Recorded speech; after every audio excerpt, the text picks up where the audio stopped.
হাই বন্ধু বান্ধৱীসকল, আপোনালোকে চাই আছে আসাম টেক সাপোৰ্ট। আজি আমি আলোচনা কৰিম এনআৰচিৰ বায়োমেট্ৰিকৰ বিষয়ে। আহক আজি আমাৰ ভিডিঅ'টো আৰম্ভ কৰোঁ।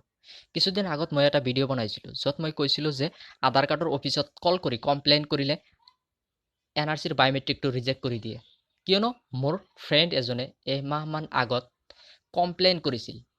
কমপ্লেইন কৰাৰ পিছত এসপ্তাহমান পিছত তাৰ এনআৰচিৰ বায়োমেট্ৰিকটো ৰিজেক্ট কৰি দিছিল। সেয়ে মই ভিডিঅ'টো বনাইছিলোঁ। কিন্তু ভিডিঅ'টো বনাই আপলোড কৰাৰ পিছত বহুতেই মোক কমেণ্ট কৰি জনাইছে যে কমপ্লেইন কৰাৰ পিছতো তেওঁলোকৰ এনআৰচিৰ বায়োমেট্ৰিকটো ৰিজেক্ট নহয়। তাৰপিছত মই প্ৰেক্টিকেলি চাবৰ কাৰণে এনআৰচি বায়োমেট্ৰিকটো ৰিজেক্ট কৰাৰ কাৰণে আধাৰ কাৰ্ডৰ অফিচত কল কৰি কমপ্লেইন জনালোঁ। কিন্তু 10 দিনমান পিছতো বায়োমেট্ৰিকটো ৰিজেক্ট নহ'ল।